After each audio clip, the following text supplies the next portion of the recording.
loves TV. Rwanda is watching.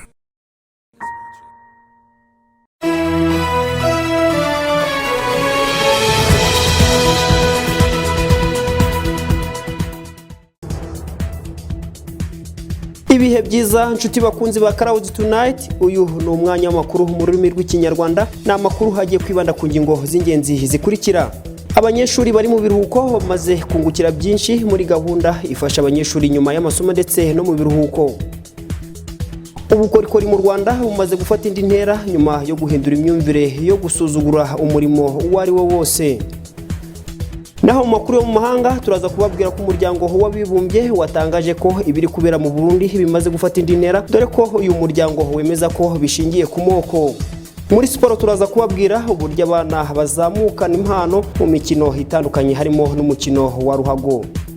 Amakuru ku buryo burambuye ni mukanya.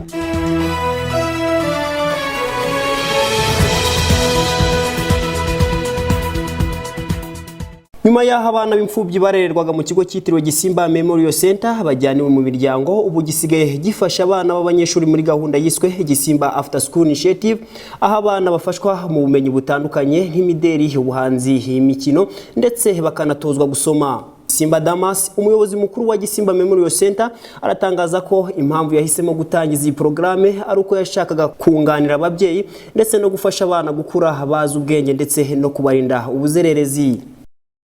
Hari nk'ababyeyi batabura umwanya wo kureba homeworks y'umwana, devoir à domicile, ntabona umwanya. Ahubwo twebwe baje tuti hano hari umuvolontaire ugomba kureba mu homeworks zanyu, akanabasobanurira akareba akagosora. Donc icyo gihe urumva ko umubyeyi nawe ababyungukiyemo ko hari umuntu umureberera, none nyuma akazabona umwana hari n'igihe umwana hisha homework yaterekana ubuswa bwe ku babyeyi urumva, ariko twe turamuvumbura kandi tukandika umubyeyi tukamanira umwana ni buri mufate muri ubu buryo, mufate twuko twebwe ntabwo turabarimu. Bamwe mu bana bitabiriye gahunda ya Gisimba After School Initiative baravuga ko ibibungura byinshi harimo kwimenyereza gusoma, gukuza impano zabo ndetse no kurushaho kugira uburere bwiza, bityo bakarushaho kwishimirwa n'ababyeyi babo. Gahunda yamfashije kumenya gusoma no kumenya na activite za sport no kunotizinga kuririmba. Yamfashije byinshi cyane kuko hano banafite library nka program icyo badufashijemo nka muri vacancy turimo, iyo ubonye time mu rugo nta kintu uri gukora uraza muri library uganasoma cyangwa ukajya muri izindi activite, kuko haba activite zinshi, harimo activite ukajya muri acting, akaba na modeling, akaba na activite za sport na activite za music. Nge icyo yamfashije yandinze kuzerera, ndinda kureba ibifilme bibi. N'ubu ngubu mu gihe imba ndi mu rugo ndatekereza ngo ubu ngubu ntacyo ndi gukora, nkahita niziranga ngakina agapira, nkaza ngasoma ibitabo, ngakina acting, ngakina film, nkaririmba, nkabandaringa n'ibindi byinshi. Kuba Gisimba After School Initiative ari gahunda itaramenyererwa mu Rwanda kandi ari imwe muri gahunda yunganira ababyeyi ndetse n'abarezi, byatumye idahita yitabirwa n'ababyeyi, ariko bamaze kubyumva bitewe n'uburyo imyigire y'abana babo mu mashuri igenda izamuka, nk'uko Patrick Rutikanga uhagariye gahunda yabidutangarije. Ubwa mbere tugitangira kuko twatangiye nk'aba volunteers, n'abana babaga amahanga mu kigo barakuze, bamwe nabo baza gukomeza kumfasha abana, noneho abana bakajya baza ariko ari mu buryo buri informal. Abana bakaza ariko mu by'ukuri ababyeyi babo batazi abana bagiye, abana bagacika iwabo bakaza ahangaha. Tuza gusanga rero ni gahunda tugomba gukorana n'ababyeyi, kubera ko umubyeyi aba ari we ufite inshingano za mbere ku mwana. Mu kumwunganira rero nibwo twavuze tereka tubandikire, tubatumizeho, tubaganirize kuri ahubwo abana kariwo bakurura ababyeyi mu ngo no mu kazi kw'ababyeyi baba bafite inshingano nyinshi bagomba gukora zindi kugira ngo bite ku bana babo, ariko agashaka umwanya nko muri weekend akaza. Ariko noneho tuza kugira inama rusange, ababyeyi barabyishimira cyane, mu by'ukuri ntabwo babyishimiye kubera ko babonye ko abana ari bo ba mbere bari babikeneye cyane. Nubwo iyi gahunda hari intego igenda igeraho, haracyari imbogamizi ahanini zishingiye ku bushobozi buke, ingengo y'imari ndetse n'abanyamwuga b'abakorerabushake bajya babafasha mu rwego rwo kuzamura ireme ry'uburezi bw'aba bana. Imwe mu mbogamizi rero durana nuko tutari twagira abayobozi abatrainer b'abana muri fields zigiye zitandukanye. Muri music twaba dufite umuntu wabyigiye cyangwa se wagiye witabira ibindi bintu by'imiziki, cyangwa muri library tukaba dufite umuntu umwe wenda mu bintu bijyanye no gusoma bya literature n'ibiki byose. Niho twagenda tugira umuprofessionnel muri buri kintu kugira ngo noneho quality ya program duha abana yaguke cyane. Gahunda ifasha abana kwiga nyuma y'amasomo ndetse no mu biruhuko, Gisimba After School Initiative imaze umwaka ikora, ikaba imaze kwakira abana basaga 200 bari mu matsinda 3, harimo abana bari mu kigero cy'imyaka 15 no munsi yayo ndetse n'abana bari hejuru y'imyaka 18. Ubukorikori mu Rwanda ni imwe mu myuga itaritabirwaga bitewe n'imyumvire y'amateka y'abanyabukorikori ba kera, bityo mu Rwanda rw'ubu ntibuhabwa agaciro, kandi nabwo bugira uruhare mu gukurura ba mukerarugendo ndetse n'umwuga w'ubukorikori ukagira uruhare mu kuzamura ubukungu bw'u Rwanda binyuze mu mafaranga yinjira mu gihugu nyuma yo kohereza ibicuruzwa by'abanyabukorikori hanze mu mahanga. Bamwe mu banyarwanda bitabiriye umwuga w'ubukorikori baratangaza ko bamaze kugera kuri byinshi nko kwitunga, gutunga imiryango yabo ndetse no guhindura imyumvire. Mbere ntarabutangira nabutangiye nkiri mutoya, ubu maze gukura, kuva nabwiga rero kugeza aho mbumenye, kugeza aho mbukora, nibwo bumbeshejeho mu rugo. Mfite umugore, mfite umuryango, urumva nibwo buntunze muri make, nta kandi kazi nkora kandi.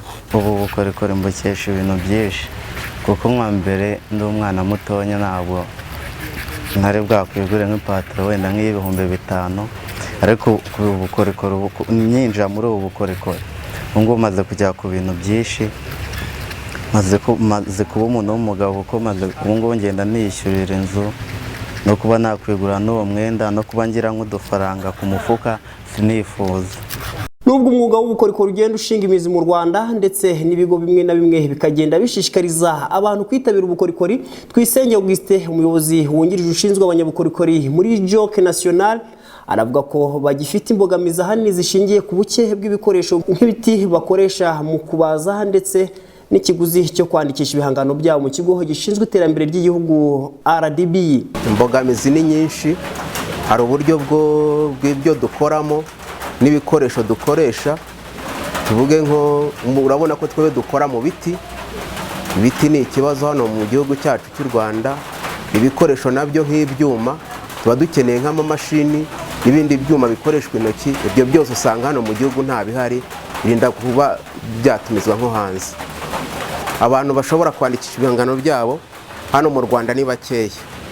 Twe nk'abantu babikora benshi babikora basa naho baba bataranize, leta iradukangurira kwandikisha ibihangano, ariko usanga abantu babyandikisha ni bake cyane.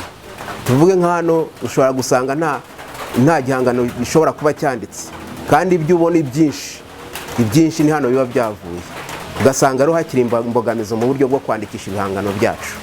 Kuba mu Rwanda hasigaye haboneka abifuza kwiga umwuga w'ubukorikori nibyo bigaragaza ko bigenda byitabirwa nk'indi myuga yose, ariko kandi abanyarwanda badafite icyo bakora bakaba bakomeje gushishikarizwa na bagenzi babo babashije kwinjira muri uyu mwuga w'ubukorikori kuvana amaboko mu mufuka bagakora, bakareka gusuzugura umwuga w'ubukorikori. Umwana abagenera icya mbere nuko nk'urubyiruko cyane hariho ikibazo cy'abarangiza amashuri ntibabona akazi, kandi politike y'igihugu cyacu no kwihangira imirimo. Numva hatabaho kumva ngo nizibi, ahubwo abantu bayoboka imyuga bakayiga, cyane cyane urubyiruko ntibishyiremo biriya byo kumva ko adashaka gukora imirimo ivunanye, ko arashaka gukora ibintu byoroshye, imyuga akayinjiramo akayikora, nubwo ari akazi kavunanye ariko ni akazi gatanga inyungu kandi wowe ubwawe ubonamo akazi nta muntu wiriwe ujya kugasaba. Ubutumwa nagenera abanyarwanda ni ugukunja ipataro bagakora, bakareka kwigira abasongareri, bakiga umwuga kuko niyo nzira y'iterambere. Kugeza ubu imitako ikorwa mu biti iboneka mu Rwanda ndetse no hanze ni ubwato, amashusho manini, ibirugu ndetse n'amakarita, ariko kandi ibiti byifashishwa mu bukorikori biboneka mu Rwanda ni jacaranda gusa, ubundi bwoko busigaye bukaba buturuka mu gihugu cya Kongo. Mu itangazo umuryango w'abibumbye washyize ahagaragara kuri uyu wa gatanu tariki ya 15 z'ukwezi kwa mbere 2016, oni yashimangiye ko mu gihugu cy'u Burundi hari kuba ifatwa ku ngufu ry'abagore rikabije ndetse no kwiyongera k'urugomo bikozwe n'inzego zishinzwe umutekano. Iri tangazo kandi rivuga ko ikibazo Burundi burimo kiri kugenda kirushaho gushingira ku moko. Iri tangazo ryashyizwe ahagaragara kuri uyu wa gatanu n'akanama k'umuryango w'abibumbye kita ku burenganzira bwa muntu, rirahamya ko ifatwa ku ngufu ry'abagore, itotezwa, inyerezwa ndetse n'iyicwa ry'abantu bikorwa n'inzego zishinzwe umutekano biri kugenda birushaho guhindura isura, noneho bishingira ku moko.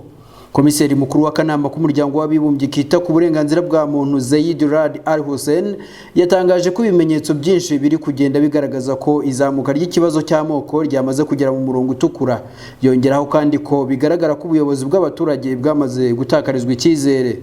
Aka kanama gatangaza ko iri fatwa ku ngufu ryatangiye kwigaragaza cyane nyuma y'imvururu zabaye ku ya 11 n'iya 12 Ukuboza umwaka ushize. Imvururu zanaguyemo abasaga 100 nk'uko imibare ikubiye muri iri tangazo ibyerekana. Inzego zishinzwe umutekano cyane cyane igipolisi cy'u Burundi ndetse n'urubyiruko rw'ishyaka riri ku butegetsi CNDD-FDD ruzwi ku izina ry'imbonerakure bakaba ari bo bashyirwa mu majwi cyane kuba ari bo bahohotera aba bagore. Cecile Pouilly, umuvugizi w'aka kanama, we yabwiye France 24 ko imibare imaze kumenyekana ari y'abagore 13 muri uku kwezi gushize. Ngo gusa iyi siyo mibare ya nyuma, ngo kuko iyari yashoboye kumenyekana, ngo kuko abenshi bafatwaga ku ngufu bagahita bahunga, abandi nabo bagatinya kubivuga ngo hato batazagirirwa nabi birushijeho. Umwe muri aba bagore 13 we yatanze ubuhamya kubwo yafatwaga ku ngufu n'abagabo benshi cyarimwe, yabwirwaga ko yarara kwishyura kuba ari umututsikazi. Imvururu ziri kubera mu gihugu cy'u Burundi zatangiye mu kwezi kwa kane umwaka ushize nyuma y'uko Perezida Pierre Nkurunziza atangarije ko aziyamamariza manda ya gatatu ndetse akaza no kwitorerwa ku ya 21 Nyakanga umwaka ushize. Iyi ikaba ari manda itaravuzweho rumwe ku ruhande rw'abatamushyigikiye, bavuga ko iyi manda inyuranyije n'amategeko ya Arusha yo guhagarika intambara yasinywe muri 2005. Imibare itangazwa n'umuryango w'abibumbye ivuga ko nibura abantu 439 aribo bamaze gusiga ubuzima muri izi mvururu ndetse abasaga 200,000 bakaba baravuye mu byabo.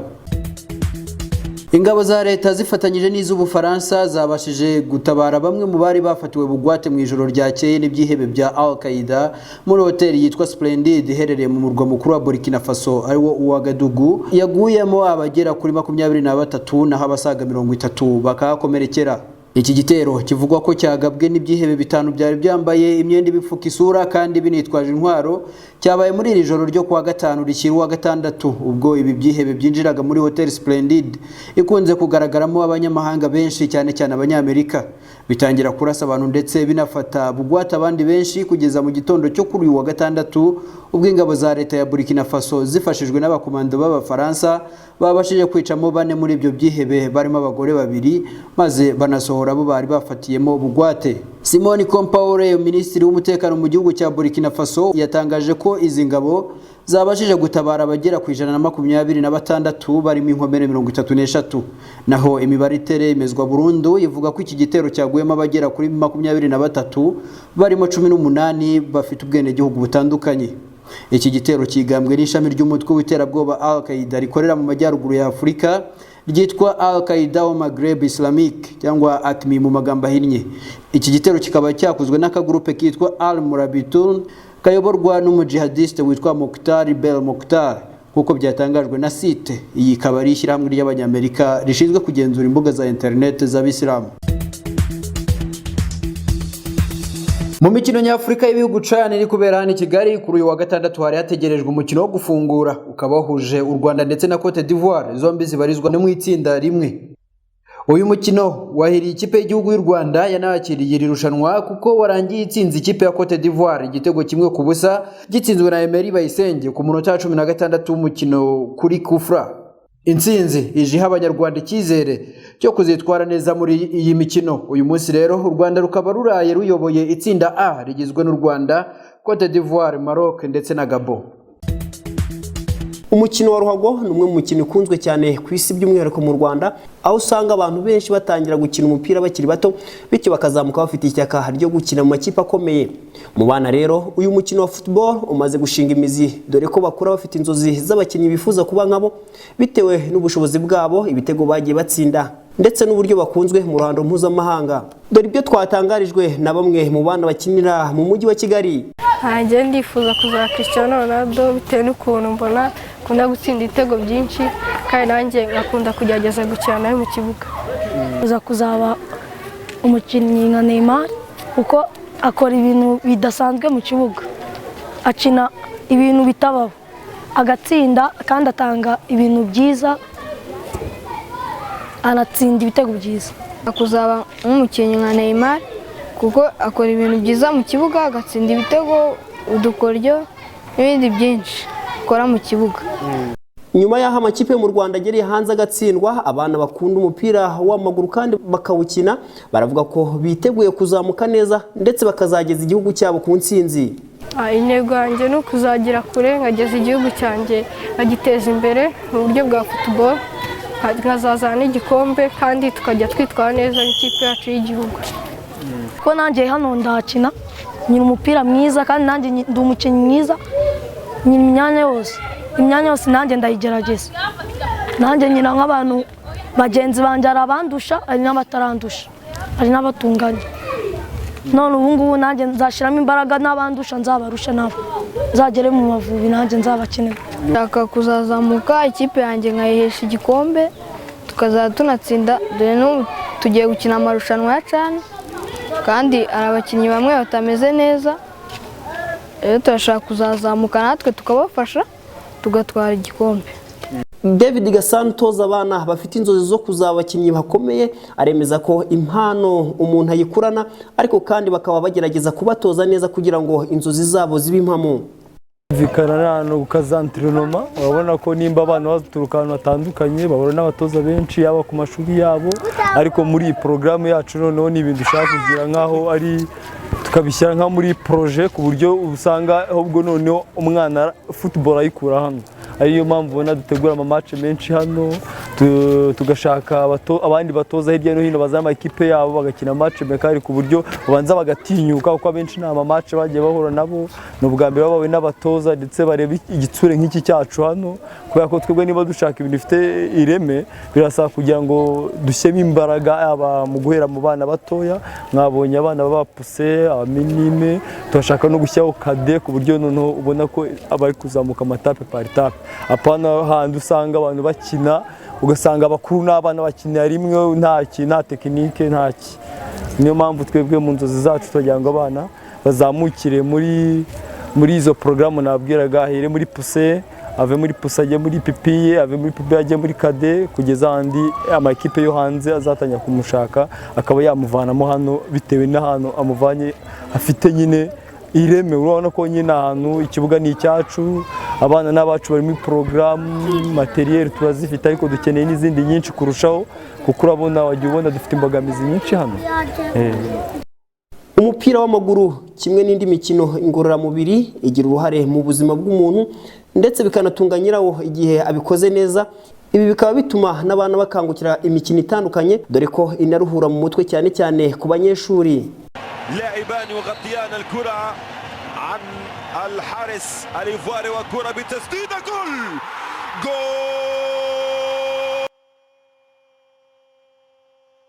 Ku musozo w'aya makuru reka tubageze iteganyagihe ry'ejo ku itariki 17 Mutarama 2016. Ku cyifuzo cyangwa igitekerezo watwandikira kuri news@cloudtv.rw cyangwa se ukaduhamagara kuri 0789 48 51 90 ubundi ukadusangiza igitekerezo cyawe.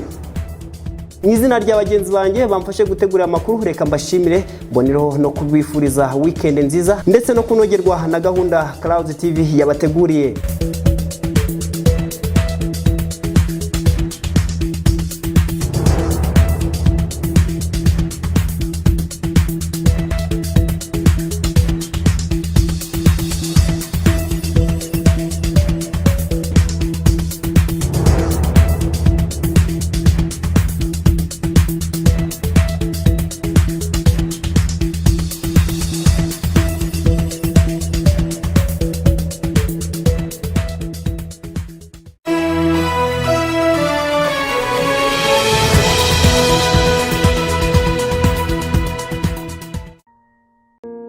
Clouds TV. Rwanda is watching.